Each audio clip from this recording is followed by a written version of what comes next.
A graça e a paz de Cristo Jesus, meus amados e queridos irmãos em Cristo. Eu queria trazer uma palavra abençoada para as nossas vidas neste momento, que se encontra no livro de Efésios, capítulo 5, a partir do versículo 22, que diz assim: Mulheres, sujeita-se cada uma a seu marido, como ao Senhor, pois o marido é o cabeça da mulher, como também Cristo é o cabeça da igreja, que é o seu corpo, do qual ele é o Salvador. Assim como a igreja está sujeita a Cristo, também as mulheres estejam em tudo sujeitas a seus maridos. Maridos, ame cada um a sua mulher, assim como Cristo amou a igreja e entregou-se por ela, para santificá-la, tendo-a purificado pelo lavar da água mediante a palavra, e para apresentá-la a si mesmo como igreja gloriosa, sem mancha, nem ruga ou coisa semelhante, mas santa e inculpável. Da mesma forma, os maridos devem amar cada um a sua mulher como o seu próprio corpo. Quem ama a sua mulher, ama a si mesmo. Além do mais, ninguém jamais odiou o seu próprio corpo. Antes o alimenta e dele cuida, como também Cristo faz com a igreja, pois somos membros do seu corpo. Por essa razão, o homem deixará pai e mãe e se unirá à sua mulher, e os dois se tornarão uma só carne. Este é um mistério profundo. Refiro-me, porém, a Cristo e à igreja. Portanto, cada um de vós também ame a sua mulher como a si mesmo, e a mulher trate o marido com todo respeito. Louvado seja o nome do Senhor. Graças a Deus, Senhor. Eu queria trazer um tema que fala assim: o diferencial de um casamento cristão. Em cima dessa palavra, né? Sobre essa palavra de Efésios capítulo 5, do versículo 22 em diante. Um casamento cristão tem Cristo como centro do casamento. Quando duas pessoas estão unidas em Cristo, o seu objetivo é crescer na semelhança de Cristo ao longo do casamento. Isso não quer dizer que todos os cristãos, quando se casam, imediatamente começam a trabalhar em direção a esse objetivo.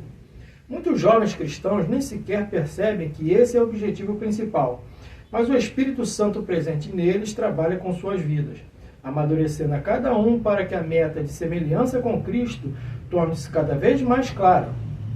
Quando ambos os parceiros têm como objetivo principal tornar-se mais e mais como Cristo, um casamento cristão forte e vibrante começa a tomar forma.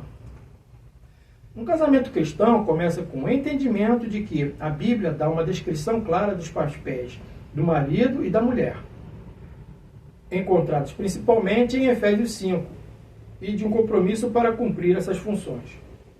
O marido deve assumir a liderança no lar, Efésios capítulo 5, versículo 23 ao 26. Essa liderança não deve ser ditatorial, condescendente ou paternalista sobre a esposa, mas deve estar de acordo com o exemplo de Cristo como líder da igreja. Cristo amou a igreja, o seu povo, com compaixão, misericórdia, perdão, respeito e altruísmo.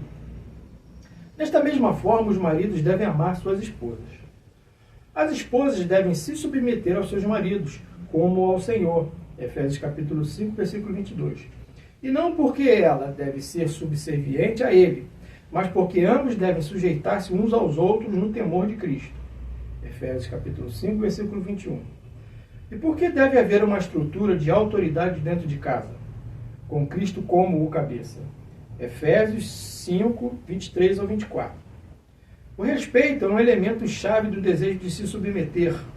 As esposas devem respeitar os seus maridos, como os maridos devem amar as suas esposas. Efésios 5, 33.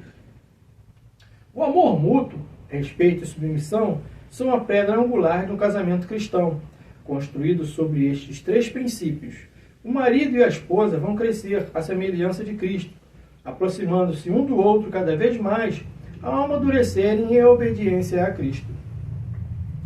Um outro componente-chave de um casamento cristão é o altruísmo, conforme descrito em Filipenses 2, do versículo 3 ao 4. O princípio da humildade, descrito nestes versículos, é crucial para o matrimônio cristão. Ambos, o marido e a mulher, devem considerar as necessidades do seu parceiro antes das suas, o que requer um desprendimento que só é possível pelo poder do Espírito Santo que os habita. A humildade, a abnegação, não vem naturalmente à natureza humana, carnal. Elas são características que somente o Espírito de Deus pode produzir, nutrir e aperfeiçoar em nós. É por isso que fortes casamentos cristãos são caracterizados pelas disciplinas espirituais: estudo da Bíblia, memorização das Escrituras, oração e meditação nas coisas de Deus. Quando ambos os parceiros praticam essas disciplinas, cada um é fortalecido e amadurecido, o que naturalmente fortalece e amadurece o casamento. Louvado seja o nome do Senhor. Então eu deixo essa reflexão para os irmãos, minhas irmãs, né, neste momento, né, e peço a Deus, o Pai do céu, nos abençoe, nos guarde neste dia, bom, nesta semana, com todas as sortes de bênçãos da eternidade dele, porque em Cristo Jesus nós somos mais que vencedores. Amém.